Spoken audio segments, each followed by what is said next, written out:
नमस्कार दोस्तों, welcome to regional IAS. आज हमारा डिस्कशन का टॉपिक है फॉरेन इन्वेस्टमेंट। फॉरेन इन्वेस्टमेंट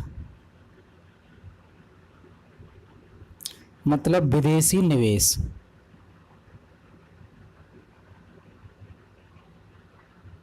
देखिए, इंडियन इकोनॉमी के अंडर में ये टॉपिक आता है और सिविल सर्विस की बात करें तो इंडियन इकोनॉमी जो है GS3 का पार्ट है। काफ़ी इम्पोर्टेंट टॉपिक है और यहाँ पर आपको, हालांकि पूरी इकोनॉमी जो है वो करंट अफेयर से अटैच होती है, आपको बेसिक कॉन्सेप्ट समझने के बाद करंट अफेयर पर ध्यान देना पड़ता है और टाइम टू टाइम अपने टॉपिक को अपडेट करते रहना है। ठीक है, तो एग्जाम में मोस्टली वही क्वेश्चंस पूछे जाते हैं जो recently with in 1 year current news में रहे हैं, डिस्कशन का टॉपिक रहे हैं। ठीक है, तो ये सारी चीजें आप कवर कर सकते हैं न्यूज़पेपर से। तो आज हम जो टॉपिक है फॉरेन इन्वेस्टमेंट वो हम डिस्कस करेंगे और इसको हम बेसिक्स जानने की कोशिश करेंगे, जिससे आप जब न्यूज़पेपर पढ़ें, इससे संबंध में कोई न्यूज़ पढ़ें तो वो आपको आसानी से समझ में आ जाए। ठीक है, फॉरेन इन्वेस्टमेंट जैसे कि नाम से पता चल रहा है, इन्वेस्टमेंट का मतलब होता है निवेश। कहीं पर हम इन्वेस्ट करते हैं अपने पैसे को तो वो इन्वेस्टमेंट कहलाता है। क्यों करते हैं हम इन्वेस्टमेंट? जिससे फ्यूचर में हमें उस पर थोड़ा सा इंक्रीमेंट होके वो पैसा रिटर्न मिल सके। कैपिटल गेन करने के लिए हम इन्वेस्टमेंट करते हैं, चाहे हम पॉलिसीज़ में करें, चाहे हम किसी को इंटरेस्ट पर दें, किसी भी तरह का वो इन्वेस्टमेंट हो सकता है। गोल्ड में इन्वेस्ट करें या लैंड परचेस करके इन्वेस्ट करें, वो किसी भी फॉर्म में इन्वेस्टमेंट हो सकता है। बस हम उसके पीछे, हमारा उद्देश्य होता है इन्वेस्टमेंट करने से पीछे कि हमें फ्यूचर में कुछ पैसा बढ़कर हमें रिटर्न मिलेगा। ठीक है ना, क्योंकि आइडल कैश घर पे पड़ा रहेगा तो उसका कोई फायदा नहीं है, क्योंकि वो बढ़ तो नहीं जाएगा। जैसा आप आज रखोगे, आज मान लो 1000 रुपये आपने घर में रख दिए कहीं, वो आप 5 साल बाद निकालो, 10 साल बाद निकालो, 1000 रुपये ही निकलेंगे आपके।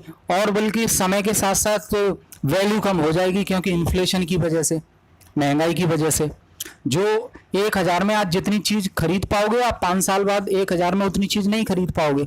ठीक है, तो इन्वेस्टमेंट का मतलब आपको समझ में आ गया। इन्वेस्टमेंट का उद्देश्य होता है, पर्पज होता है कि कुछ समय के बाद, एक फिक्स टाइम के बाद हमें कुछ बढ़कर पैसा मिलेगा जो हमारे काम आएगा, तो वो इन्वेस्टमेंट है। ठीक है, फॉरेन इन्वेस्टमेंट का मतलब क्या है? यहाँ पे जो विदेश से पैसा इंडिया में इन्वेस्ट किया जाता है, जो विदेशी लोग इंडिया में पैसा इन्वेस्ट करते हैं to earn something, to earn some extra money, जिससे उन्हें फ्यूचर में कुछ बढ़कर पैसा मिल सके अपने फायदे के लिए। तो जो विदेशी लोग हैं, विदेशी कंपनीज हैं, भारत में आके इन्वेस्ट करती हैं अपने पैसे को कैपिटल गेन करने के लिए फ्यूचर में, उसे हम कहते हैं फॉरेन इन्वेस्टमेंट। जो विदेश से भारत में इन्वेस्ट किया जाता है उसे हम फॉरेन इन्वेस्टमेंट कहते हैं। ठीक है, अब foreign investment FI, foreign investment, ये 2 प्रकार का होता है। एक होता है FDI, जिसे हम कहते हैं फॉरेन डायरेक्ट इन्वेस्टमेंट। दूसरा होता है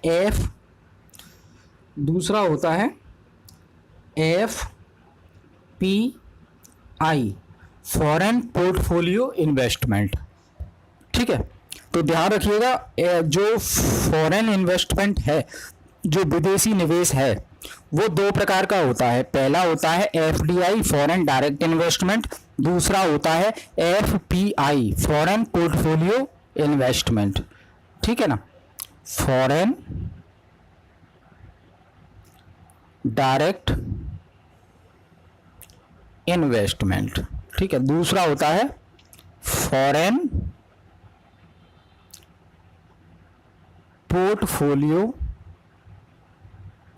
पोर्टफोलियो इन्वेस्टमेंट। ठीक है, तो ये 2 प्रकार के होते हैं। अब FDI होता क्या है? देखिए, फॉरेन डायरेक्ट इन्वेस्टमेंट क्या होता है? जब विदेश की कोई कंपनी, मान लीजिए अमेरिका की कोई कंपनी है, वो भारत में आके अपना प्लांट इस्टेब्लिश करती है, मतलब लैंड परचेज करती है, फिर उस पे प्लांट लगाती है, फिर वहाँ पे जो है उत्पादन करती है, चाहे वो उत्पादन प्रोडक्ट का हो या सर्विसेज का हो, ठीक है। तो उत्पादन करती है, फिर उससे बिजनेस करती है, ठीक है। तो फिजिकली जब बाहर की कोई कंपनी इंडिया में आकर प्लांट इस्टेब्लिश करती है और फिर वो बिजनेस करती है, वहाँ पैसा इन्वेस्ट करती है, वो भाई प्लांट इस्टेब्लिश कर रही है तो पैसा तो इन्वेस्ट हो रहा है ना उसका, और पैसा इन्वेस्ट क्यों कर रही है, जिससे फ्यूचर में पैसा कमा सके। तो फिजिकली प्लांट इस्टेब्लिश करके या कोई प्रोजेक्ट इस्टेब्लिश करके जो इन्वेस्टमेंट किया जा रहा है इंडिया में, चाहे वो प्रोडक्शन में यूज हो या सर्विसेज देने में, उसे हम कहेंगे FDI, foreign direct investment. FDI ध्यान रखना आप, एफडीआई हमेशा लॉन्ग टर्म के लिए होता है, लॉन्ग टर्म, एक लंबी अवधि के लिए, लंबी अवधि के लिए। क्योंकि जाहिर सी बात है, जब करोड़ों अरबों रुपए एक प्लांट इस्टेब्लिश करने में कोई कंपनी इंडिया में आकर लगाएगी, तो ये ऐसा तो है नहीं कि भैया 1 महीने बाद, 2 महीने बाद, 1 साल बाद वो प्लांट बंद करके चली जाएगी, नहीं। अगर इतनी मेहनत कर रही है, इतना इन्वेस्टमेंट कर रही है, तो उसका पर्पज है लॉन्ग टर्म तक इंडिया के अंदर सस्टेन करना, अपने बिजनेस को रन करना और फ्यूचर में पैसे कमाते रहना, ठीक है ना। तो ये हो गया एफडीआई। आई होप ये चीजें क्लियर हो गई होगी आपको एफडीआई के बारे में। अब हम बात करते हैं एफपीआई, फॉरेन पोर्टफोलियो इन्वेस्टमेंट। देखिए फॉरेन पोर्टफोलियो इन्वेस्टमेंट क्या होता है, जैसे कि इंडिया की शेयर मार्केट है, शेयर मार्केट। अब विदेश की कोई कंपनी या व्यक्ति इंडिया की कंपनी के शेयर खरीदता है, शेयर मार्केट में शेयर परचेस कर लेता है, और जब शेयर की वैल्यू बढ़ जाती है, शेयर की वैल्यू बढ़ जाती है, तो उसको सेल आउट कर लेता है और प्रॉफिट कमा लेता है। तो इस टाइप का जो इन्वेस्टमेंट होता है उसे हम फॉरेन पोर्टफोलियो इन्वेस्टमेंट कहते हैं। और जैसे कि मैंने बताया, उसने कोई प्लांट एस्टेब्लिश तो नहीं किया है फॉरेन पोर्टफोलियो इन्वेस्टमेंट की कैटेगरी में, तो आज उसने शेयर खरीद लिए और मान लीजिए 1 महीना बाद शेयर की वैल्यू अच्छी हो गई है, तो उसने सेल कर दिए शेयर मार्केट में और प्रॉफिट कमा के और निकल लिया वो। तो इससे क्या बात सामने आ रही है कि ये जो है शॉर्ट टर्म के लिए होते हैं, शॉर्ट टर्म, ये कभी भी छोड़कर जा सकते हैं। एफडीआई लॉन्ग टर्म के लिए होता है, एफपीआई शॉर्ट टर्म के लिए होती है। उनका मकसद होता है पैसे कमाना, और शेयर की वैल्यू बढ़ गई, शेयर को बेच दिया, प्रॉफिट कमाया, अब दूसरी जगह लगा दिया, ठीक है। एफडीआई एफपीआई, एफडीआई और एफपीआई दोनों क्लियर हो गए कॉन्सेप्ट। चलिए आगे चलते हैं। देखिए अब इसमें जो है एफडीआई के बारे में और ज्यादा डिटेल में बात करें हम। एफडीआई 3 प्रकार से आता है। पहला है हॉरिजॉन्टल एफडीआई, दूसरा है वर्टिकल एफडीआई, और तीसरा है प्लेटफॉर्म एफडीआई। एफडीआई 3 प्रकार से आता है भारत में, मतलब एफडीआई के जरिए जो इन्वेस्टमेंट आता है वो 3 प्रकार से आता है। एक है हॉरिजॉन्टल एफडीआई, दूसरा वर्टिकल एफडीआई, तीसरा प्लेटफॉर्म एफडीआई। तीनों को हम समझते हैं। हॉरिजॉन्टल एफडीआई, हॉरिजॉन्टल एफडीआई क्या होता है कि जो मान लीजिए माइक्रोसॉफ्ट है, माइक्रोसॉफ्ट कंपनी है, सॉफ्टवेयर कंपनी है माइक्रोसॉफ्ट कंपनी है। मान लीजिए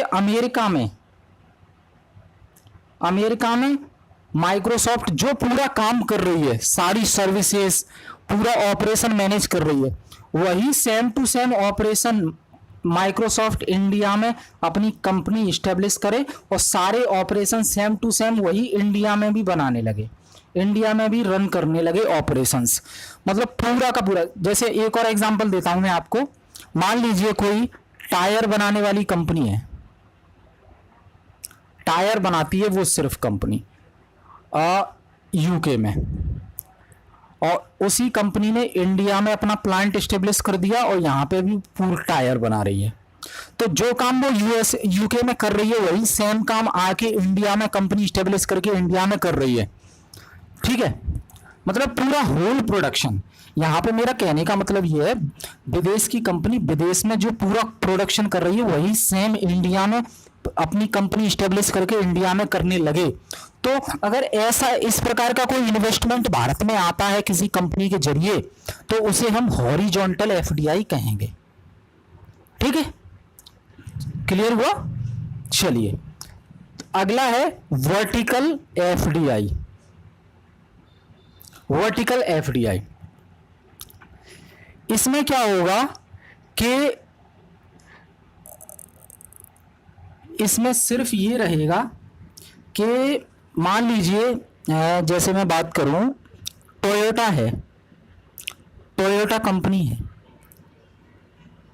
ये टोयोटा कंपनी जिस देश की है वहां पे तो ये पूरा प्रोडक्शन कर रही है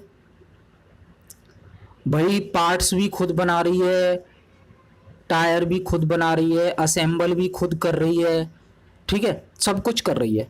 लेकिन इंडिया में सिर्फ पूरे प्रोडक्शन की एक कोई important unit, important part of whole production, important part of whole production मतलब मान लीजिए टोयोटा कार है, वो पूरा प्रोडक्शन तो अपने देश में कर रही है, लेकिन उसने अलग से इंडिया में एक प्लांट डाला है और वहां सिर्फ वो जो है उसके गियर बना रही है। मान लीजिए गियर का प्रोडक्शन कर रही है इंडिया में, सिर्फ होल प्रोडक्शन वो लेके नहीं आई है इंडिया में, केवल गियर का प्रोडक्शन कर रही है। समझ रहे हैं? तो ये जो गियर है वो होल प्रोडक्शन का एक इंपॉर्टेंट पार्ट है जिसे वो इंडिया में बना रही है। तो जब पूरा का पूरा प्रोडक्शन इंडिया में नहीं आता, पूरा का पूरा जो प्रोडक्शन है वो इंडिया में नहीं कर रही है, मतलब पूरी तरह से इन्वेस्टमेंट इंडिया में नहीं आया है, केवल एक इंपॉर्टेंट जो पार्ट है, एक हिस्सा है वो, उसको आप प्रोडक्शन कर रही है इंडिया में आकर, तो उसे हम कहेंगे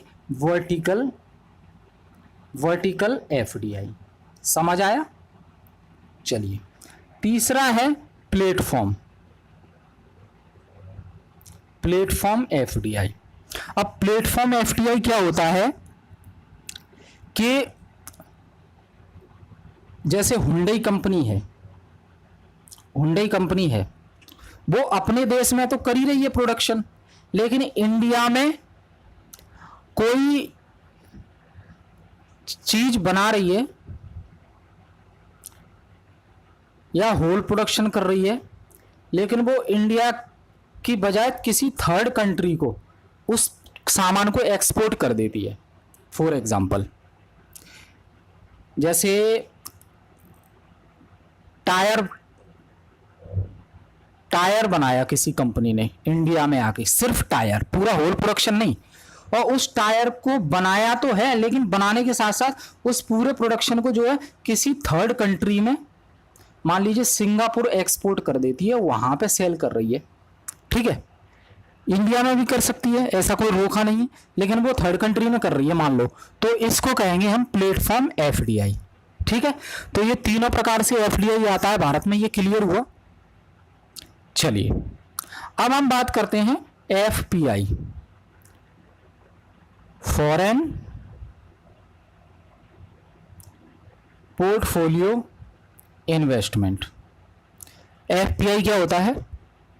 देखिए, जिस तरह से एफडीआई तीन तरह से आता है, वैसे ही एफपीआई जो है, एफपीआई, इसमें एफआईआई आते हैं, बताता हूं अभी मैं, एडीआर और जीडीआर, तीसरा है एनआरआई। एफपीआई मैंने आपको बताया जो फिजिकली प्लांट एस्टेब्लिश नहीं करें इंडिया के अंदर, वो बल्कि शेयर मार्केट में पैसा लगाएं और प्रॉफिट कमाएं और निकल जाएं, ऐसे लोग एफपीआई की कैटेगरी में आते हैं। एफपीआई में तीन तरह से इन्वेस्टमेंट होता है। पहला है FII। FII को क्या कहते हैं? Foreign institutional investment, foreign institutional investment. ठीक है, तो ये जो लोग होते हैं FII के जरिए म्यूचुअल फंड में, FII के जरिए ये जो लोग होते हैं FII, वो म्यूचुअल फंड में इन्वेस्टमेंट करते हैं भारत में, वेंचर फंड में करते हैं। वेंचर फंड वो होते हैं जो किसी को बिजनेस शुरू करने के लिए पैसा देते हैं और उसके बदले में ऑनरशिप मांगते हैं कि भाई हम आपको पैसा तो दे रहे हैं, आपका जो प्रोजेक्ट है हमें पसंद आया है, हम आपको पैसा देंगे, लेकिन बदले में हम ऑनरशिप चाहते हैं आपकी कंपनी में। तो जो FII होते हैं, FII जो होते हैं वो म्यूचुअल फंड में इन्वेस्टमेंट करते हैं, वेंचर फंड में इन्वेस्टमेंट करते हैं, पेंशन फंड में इन्वेस्टमेंट करते हैं इंडिया के अंदर, और प्रॉफिट कमा के निकल जाते हैं। ठीक है, और ये जो FII हैं वो इंडिया में इन्वेस्टमेंट करने से पहले एक एजेंसी है SEBI, security exchange board of India, इसमें रजिस्टर्ड होना पड़ता है उन्हें, तभी वो इन्वेस्टमेंट कर सकते हैं। ठीक है, दूसरी कैटेगरी है ADR और GDR। ये क्या है? ये रेगुलेटर हैं अमेरिका में जो रेगुलेट करते हैं वहाँ की शेयर मार्केट को। इसमें जो रजिस्टर्ड हैं लोग वो इंडिया में जो है इन्वेस्टमेंट कर सकते हैं। ADR का फुल फॉर्म होता है यहाँ पे अमेरिकन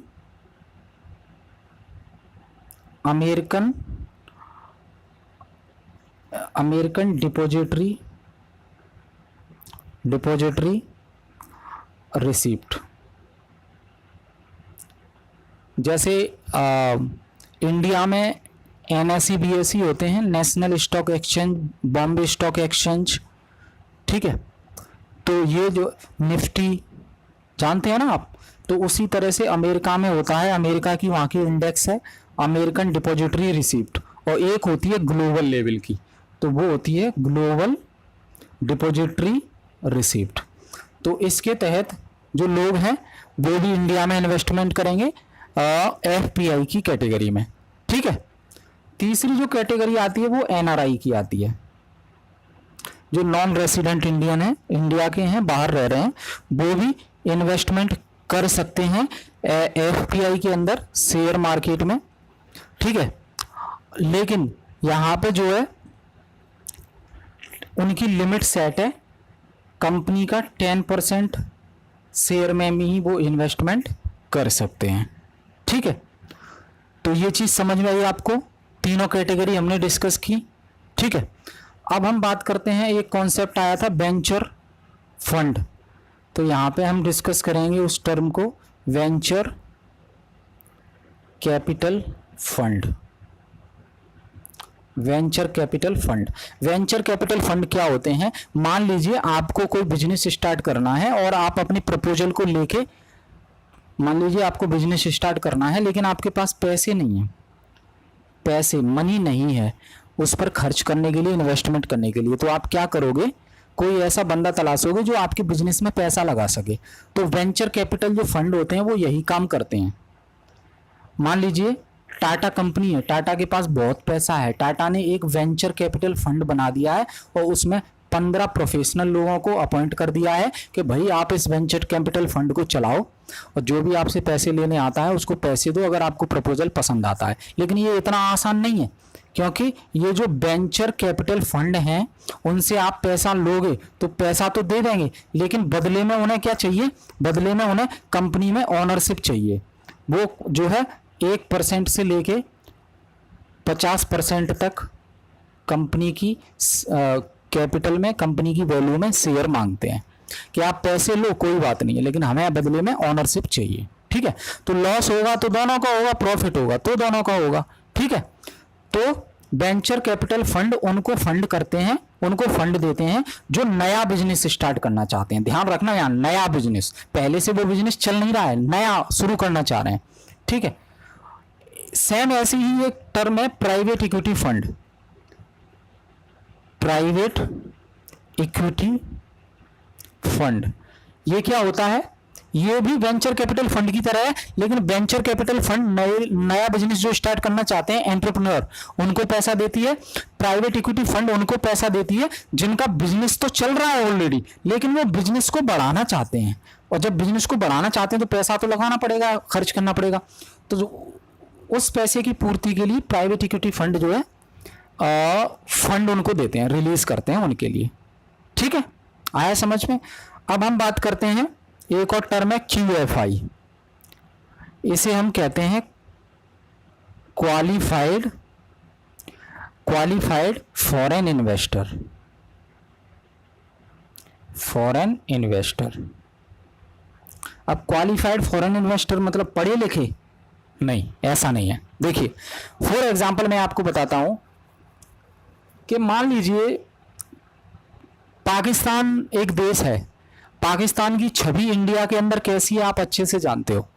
अगर पाकिस्तान का व्यक्ति कहेगा security exchange board of India से कि भाई हम आपके यहाँ शेयर मार्केट में इन्वेस्ट करना चाहते हैं, तो सेबी मना कर देगी, नहीं नहीं नहीं, आपकी कंट्री का रिकॉर्ड खराब है, आप उस कंट्री से बिलोंग करते हो, आपको अलाउ नहीं करेंगे हम।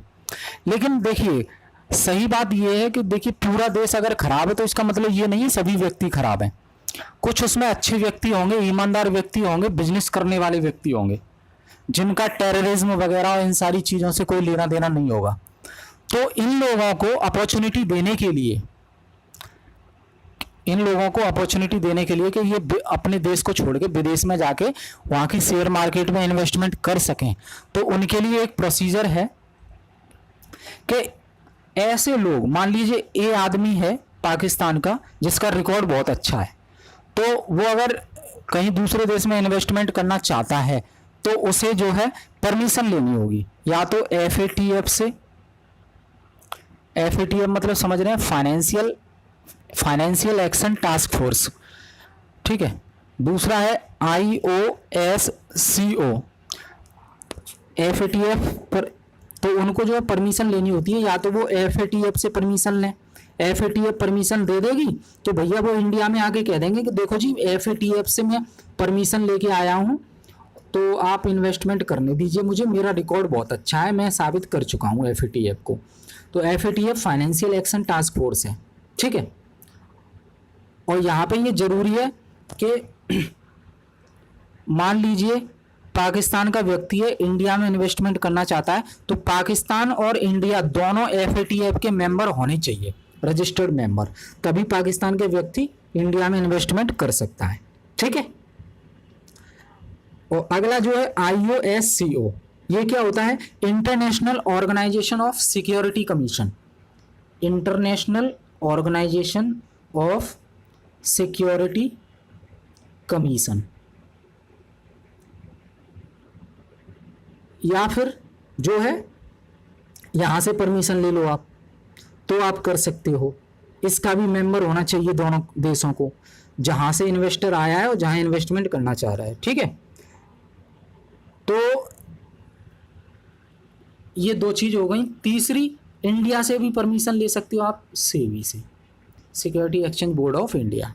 ठीक है, तो वो व्यक्ति कहेगा सेबी से, देखो जी मेरा रिकॉर्ड है ये अच्छा, पाकिस्तान भी इसको प्रमोट कर रहा है कि हाँ मैं अच्छा हूँ, मेरी लिस्ट शामिल है, मेरा नाम भी शामिल है उस लिस्ट में अच्छे लोगों में, तो आप मुझे परमिशन दीजिए कि मैं आपके यहाँ शेयर मार्केट में इन्वेस्टमेंट कर सकूँ। ठीक है, लेकिन इनके लिए QFI के लिए इंडिया ने केवल, मान लो विप्रो कंपनी में इन्वेस्टमेंट करना चाहते हैं शेयर मार्केट में, तो विप्रो का 5% शेयर ही खरीद सकते हैं, इससे ज़्यादा नहीं। और ओवरऑल सभी QFI मिला के 10% खरीद सकते हैं। केवल एक व्यक्ति 5% खरीद सकता है और सभी QFI मिला के विप्रो में 10% खरीद सकते हैं। ठीक है, तो ये समझ आया QFI, क्वालिफाइड फॉरेन इन्वेस्टर। ठीक, चलिए अब हम बात करते हैं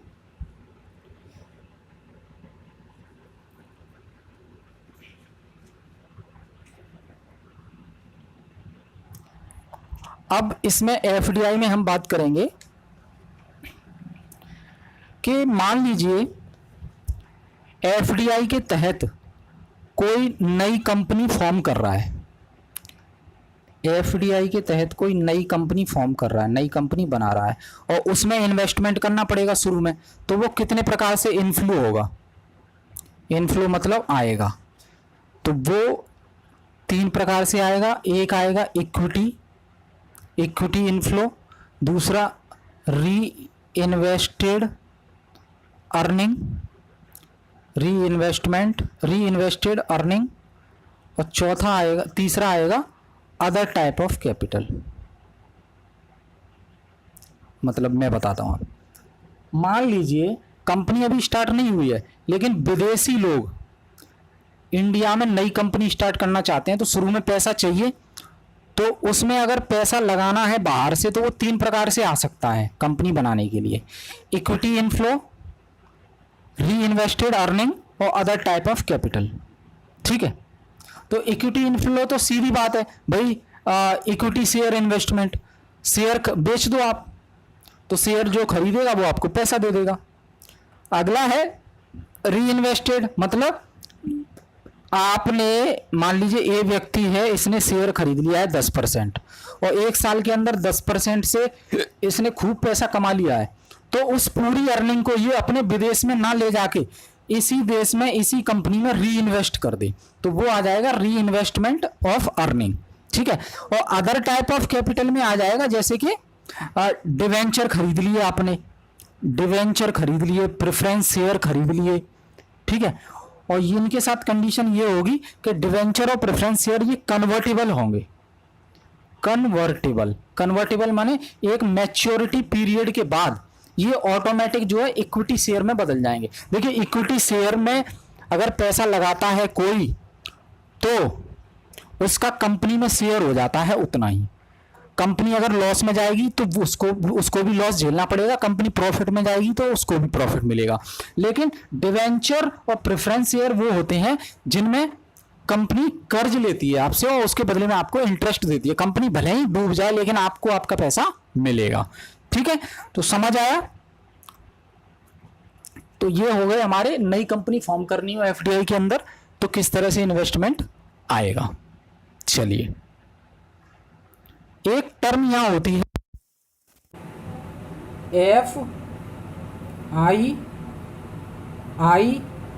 FIIA, इसका पूरा नाम होता है foreign investment implementation authority, foreign investment implementation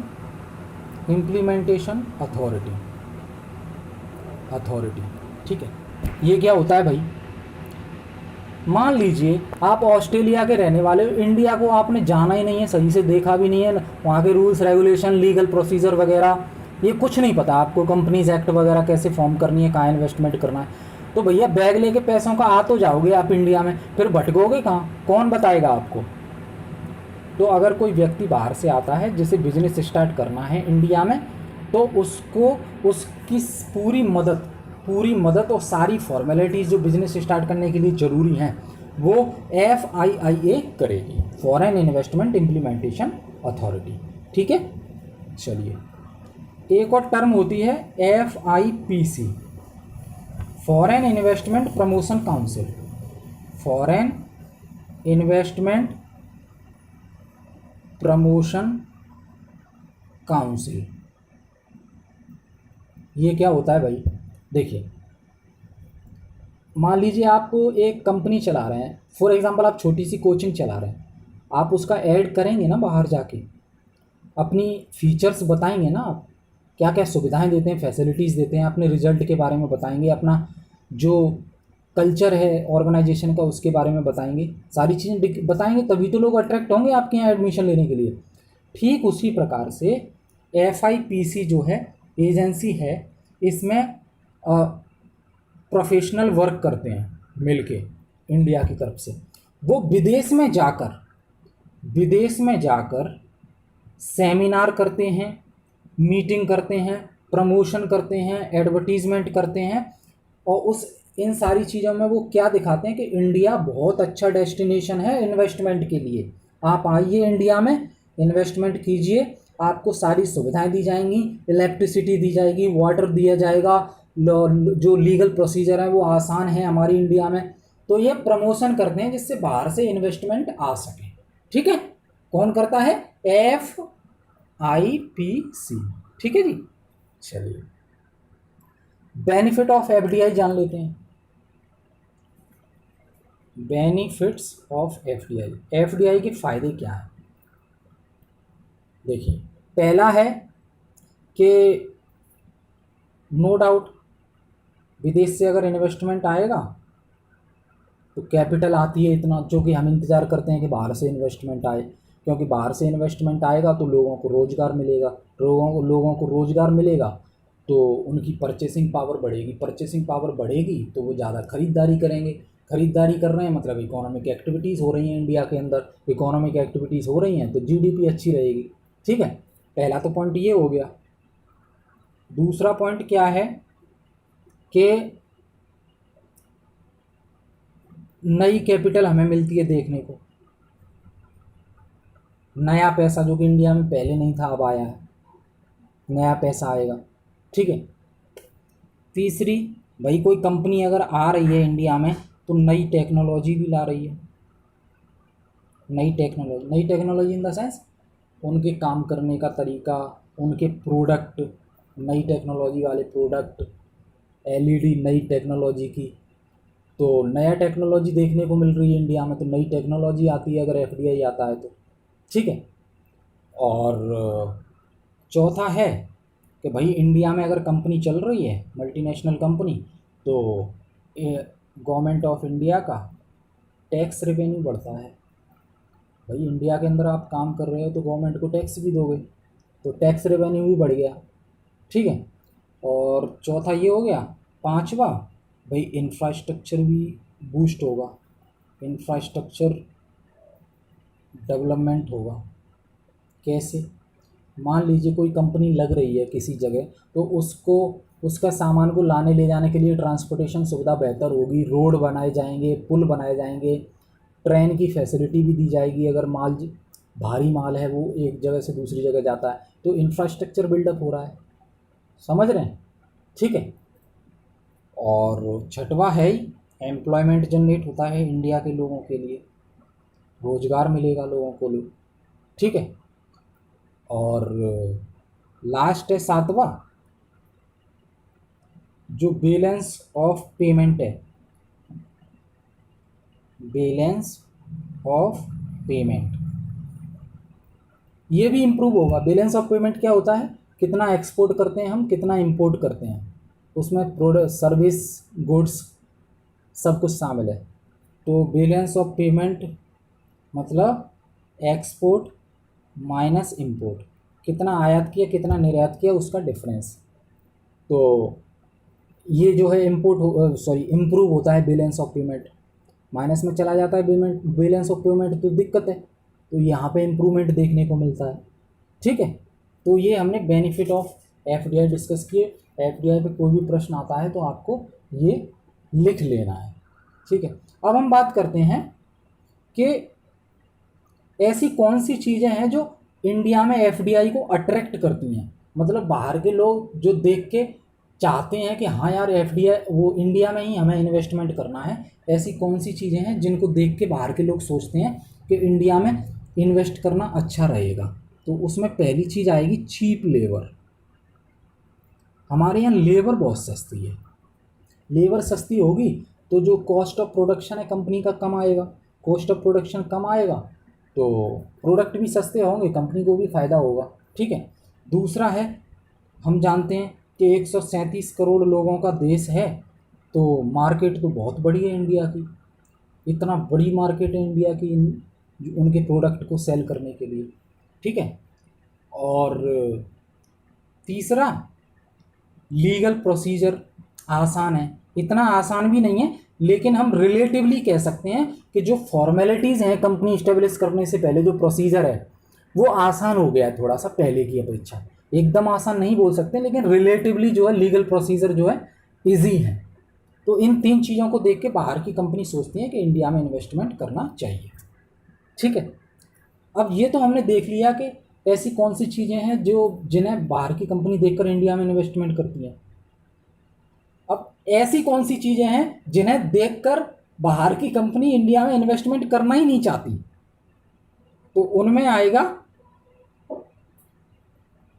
rigid labour market. मतलब लेबर लॉज बहुत क्रिटिकल है, ऐसा वो सोचती हैं। लेबर रिफॉर्म्स की ज़रूरत है इंडिया में, ऐसा वो सोचती हैं। तो उनका थोड़ा सा मन बदल जाता है, ठीक है। और दूसरा, पुअर इंफ्रास्ट्रक्चर। पुअर इंफ्रास्ट्रक्चर, भाई पानी चाहिए, बिजली चाहिए, लैंड चाहिए, लैंड रिफॉर्म्स की ज़रूरत है इंडिया में। वो बिजली हर जगह अवेलेबल नहीं, ऐसा वो सोचते हैं, ठीक है। कहीं कहीं ये सही भी है। तो ये चीज़ें हैं उनके दिमाग में डालते हैं कि नहीं, इंडिया में अभी रुक जाना चाहिए थोड़ा सा, ठीक है। तो ये दूसरा हो गया। तीसरा, जो नौकरशाही है भारत की, ब्यूरोक्रेट, ये जो हर्डल पैदा करते हैं, मुसीबत, हमेशा बीच में घुस जाते हैं। भाई ये तुम्हारा ये तुम्हारा प्रोसीजर कंप्लीट नहीं हुआ है, इसलिए अभी शुरू नहीं कर सकते, ये फलाना ढिमका, फाइल वाइल कंप्लीट नहीं हुई है, फाइल अभी आपकी पास नहीं हो पाई है प्रोजेक्ट से रिगार्डिंग। तो ब्यूरोक्रेसी जो है भारत की, आईएएस आईपीएस, ये थोड़ा सा हर्डल क्रिएट कर देते हैं बाबू लोग, ठीक है ना। चौथा लास्ट है, प्रोजेक्ट अप्रूवल में डिले होना। भारत में अब ministry of commerce and industry project डला है, अप्रूवल ही नहीं मिल पा रहा है। जब अप्रूवल मिलेगा फाइल को, मंत्रालय से फाइल क्लियर होगी, तब इन्वेस्टमेंट होगा। एनवायरनमेंट इम्पैक्ट असेसमेंट के रूल्स ऐसे हैं कि वहाँ पे प्रोजेक्ट अप्रूवल आसानी से नहीं मिलता। हालांकि अभी लॉकडाउन के चक्कर में काफ़ी प्रोजेक्ट को अप्रूवल दे दिया है, एनवायरनमेंट इम्पैक्ट असेसमेंट को नज़रअंदाज भी किया गया है। तो ये सारी चीज़ें हैं जिनको देख के सोचते हैं कि अभी इंडिया में इन्वेस्टमेंट करने से रुक जाना चाहिए। दोनों चीज़ें हमने डिस्कस की, ठीक है। तो ये सारी चीज़ें हमने डिस्कस की कि फॉरेन इन्वेस्टमेंट क्या होता है। फॉरेन इन्वेस्टमेंट, विदेशी निवेश, ठीक है। तो आई होप ये सारी चीज़ें आपको क्लियर हो गई होंगी। बहुत ही इंपॉर्टेंट टॉपिक है, एक बार फिर से रिवाइज करके देखिएगा, ठीक है। वीडियो अगर अच्छा लगता है तो शेयर ज़रूर कीजिएगा, जिसे भी लगता है आपको कि उस व्यक्ति को ये जानकारी जानना चाहिए, तो उसको आप शेयर कर सकते हैं अपने ग्रुप में। और चैनल को सब्सक्राइब कर लीजिए। अगर टाइम टू टाइम ऐसे वीडियोस के नोटिफिकेशन चाहते हैं आप, तो सब्सक्राइब ज़रूर कर लीजिए। तो इस वीडियो को मैं यहीं समाप्त करता हूँ। मिलते हैं अगले वीडियो में एक नए टॉपिक के साथ। तब तक के लिए बहुत बहुत धन्यवाद।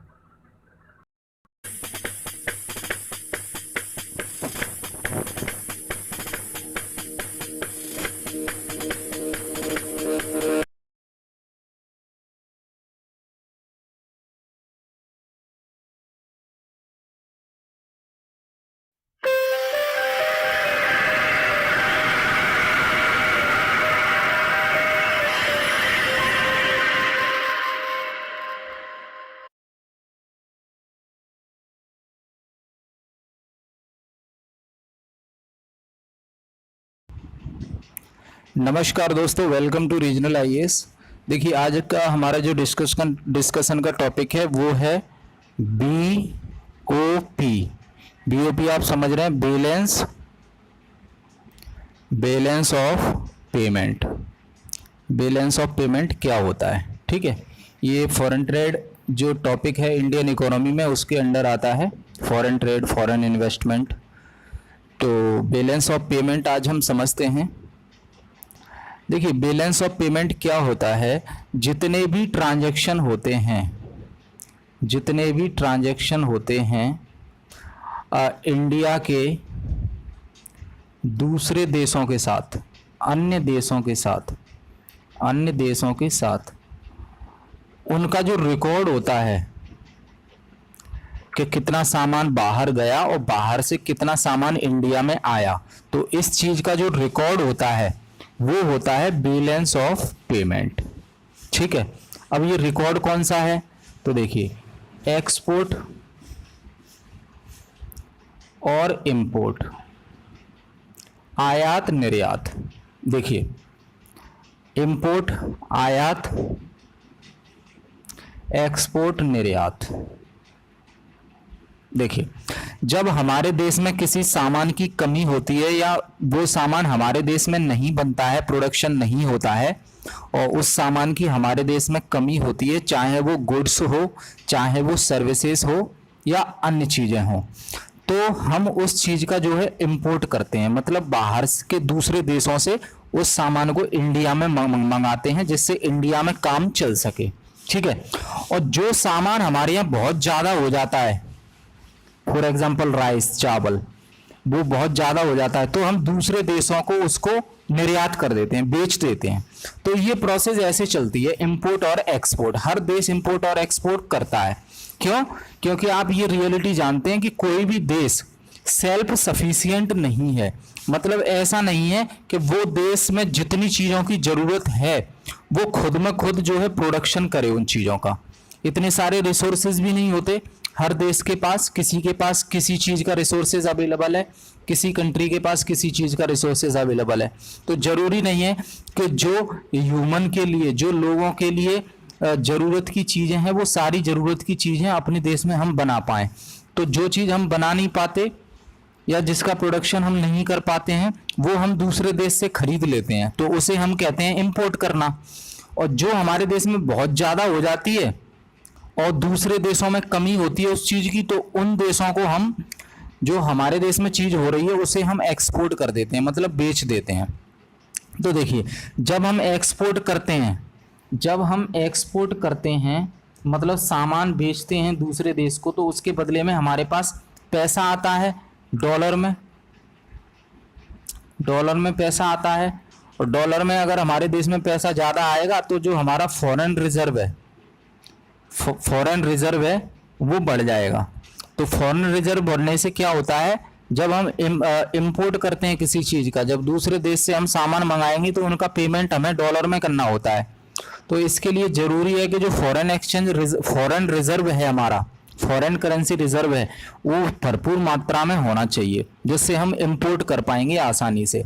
फॉरेन रिजर्व अगर कम हो जाता है, मतलब विदेशी मुद्रा भंडार कम हो जाता है, तो हम इंपोर्ट करने में बहुत दिक्कत होती है, फिर हमें बाहर से खरीदना पड़ता है डॉलर। ठीक है, ये सारी चीज़ें क्लियर हुई। तो बीओपी आपको समझ में आई। बीओपी क्या होता है? रिकॉर्ड ऑफ ऑल ट्रांजैक्शन, जैसे कि एक्सपोर्ट एंड इंपोर्ट। ठीक है। अब ये जो बैलेंस ऑफ पेमेंट है, वो इसके अंडर में 3 कैटेगरी है। बैलेंस ऑफ पेमेंट, इसमें पहली है बैलेंस ऑफ ट्रेड, जिसे हम बीओटी कहते हैं। दूसरा है बैलेंस ऑफ इनविजिबल। आप जानते हैं इनविजिबल क्या होता है? जो दिखाई ना दे, मतलब सर्विसेज, सेवाएं हम लेते हैं। ठीक है। और तीसरा आता है हमारा कैपिटल अकाउंट। इसमें आ जाएगा आपका, जैसे हम बाहर से लोन लेते हैं और इन्वेस्टमेंट बाहर से आता है, ये सारी चीजें आ जाएंगी। तो ध्यान रखिएगा, बैलेंस ऑफ पेमेंट क्या होता है कि record of all transaction in foreign exchange maintained by RBI. ध्यान रखना, ये आरबीआई के द्वारा मेंटेन किया जाता है पूरा रिकॉर्ड। ठीक है। और 3 कैटेगरी में ये रिकॉर्ड किया जाता है आरबीआई के द्वारा। पहला है बैलेंस ऑफ ट्रेड, दूसरा बैलेंस ऑफ इनविजिबल, मतलब बैलेंस ऑफ सर्विसेज, कितनी सर्विसेज का आना जाना हो रहा है, और तीसरा है कैपिटल अकाउंट, जैसे कि लोन वगैरह, एफडीआई वगैरह इस कैटेगरी में आ जाएंगे। एफडीआई हम डिस्कस कर चुके हैं। आपने अगर वीडियो नहीं देखा है तो फॉरेन इन्वेस्टमेंट का हमारा वीडियो जरूर देखिएगा, उसमें बड़े आसान शब्दों में हमने एक्सप्लेन किया है, आपको चीजें क्लियर हो जाएंगी। ठीक है। तो अभी तक ये ध्यान रखिए आप, बैलेंस ऑफ पेमेंट क्या होता है? ये एक्सपोर्ट इंपोर्ट का रिकॉर्ड होता है जो आरबीआई के द्वारा मेंटेन किया जाता है, और ये 3 कैटेगरी में मेंटेन होता है, balance of trade, balance of invisible और capital account. Balance of trade में गुड्स आते हैं, मतलब सामान जिसे हम टच कर सकते हैं। बैलेंस ऑफ इनविजिबल में सर्विसेज आती हैं जिसे हम टच नहीं कर सकते, जैसे कि बाहर से सॉफ्टवेयर इंपोर्ट करना, एक्सपोर्ट करना, ये और कॉल सेंटर की जो सुविधाएं हैं। ठीक है। तो ये सारी चीज़ें। और कैपिटल अकाउंट में जो लोन वगैरह हम बाहर से लेते हैं जरूरत पड़ने पर, एफडीआई बाहर से आता है, हमारे यहाँ से लोन दूसरे देश को जाता है, वो सारी चीज़ें इसमें आ जाएंगी। ठीक है, ये चीज़ें क्लियर हुई। चलिए अब इनको हम एक एक से डिस्कस करते हैं। तो पहला हम डिस्कस करेंगे बैलेंस ऑफ ट्रेड मतलब बीओटी। तो बीओटी जैसे मैंने आपको बताया कि ये इसमें गुड्स का रिकॉर्ड होता है, सामान कितना हमने एक्सपोर्ट किया है, कितना इंपोर्ट किया है, उसका पूरा रिकॉर्ड होता है। ठीक है, तो एक और चीज बता दूं, स्वतंत्रता के बाद से ही बैलेंस ऑफ ट्रेड इंडिया का नेगेटिव में रहा है। बैलेंस ऑफ ट्रेड इंडिया का नेगेटिव में रहा है, मतलब हम इंपोर्ट ज्यादा करते हैं, एक्सपोर्ट कम करते हैं। अगर हम एक्सपोर्ट कम करेंगे तो बाहर की जो करेंसी है हमारे देश में कम आ पाएगी, और इंपोर्ट ज्यादा करेंगे तो हमें ज्यादा पेमेंट करना पड़ेगा बाहर के देशों को डॉलर में, तो हमारे पास फॉरेन रिजर्व की कमी आ जाएगी। तो जब इंपोर्ट ज्यादा होता है, वो एक साल के अंदर अगर इंपोर्ट ज्यादा हो रहा है, एक्सपोर्ट हम कम कर पा रहे हैं, तो उसे हम कहेंगे नेगेटिव बीओटी। ठीक है, तो आजादी के बाद से ही जो है जो बैलेंस ऑफ ट्रेड है वो नेगेटिव में ही चल रहा है, मतलब हम इंपोर्ट ज्यादा करते आ रहे हैं सामान का, एक्सपोर्ट कम कर पा रहे हैं। ठीक है, दूसरी कैटेगरी है balance of invisible. Balance of invisible मतलब सर्विसेज, सेम चीज है, उसमें हमने सामान की बात की, इसमें हम सर्विसेज की बात करेंगे। ठीक है, जैसे कि सॉफ्टवेयर की आयात निर्यात, बैंकिंग सुविधाओं का आयात निर्यात, इंश्योरेंस का आयात निर्यात, बीमा का, ट्रैवल, टूर एंड ट्रेवल्स, बाहर घूमने जाते हैं ना, तो इंडिया से बाहर घूमने ज़्यादा जाते हैं और बाहर के लोग इंडिया में कम आते हैं, तो ये तो दिक्कत हो गई। इंडिया में भी उतने आने चाहिए जिससे बैलेंस बना रहे। ट्रांसपोर्ट की चीज़ें हैं, सर्विसेज, टूरिज्म हमने डिस्कस कर ही लिया। ठीक है, और जो रेमिटेंसेज है, बाहर इंडिया के लोग बाहर नौकरी कर रहे हैं और वो इंडिया में तनख्वाह भेजते हैं, तो वो भी सर्विसेज हो गई। ठीक है, आया समझ में? तो ये तो पॉजिटिव रहा है। सर्विसेज का हमारा जो है बैलेंस ऑफ इनविजिबल पॉजिटिव भी रहता है, नेगेटिव भी रहता है। ठीक है, लेकिन बैलेंस ऑफ ट्रेड नेगेटिव रहा है शुरू से। ठीक है, तो ये दूसरी कैटेगरी समझ में आई आपको। तीसरी कैटेगरी है कैपिटल अकाउंट। कैपिटल अकाउंट जैसे कि हमने बात की, इसमें लोन आ जाएंगे और एक्सटर्नल कमर्शियल बोरोइंग जो बाहर से पैसा उधार लेते हैं, और एफडीआई जो विदेश से हमारे यहाँ इन्वेस्टमेंट आता है, वो सारी चीज़ें।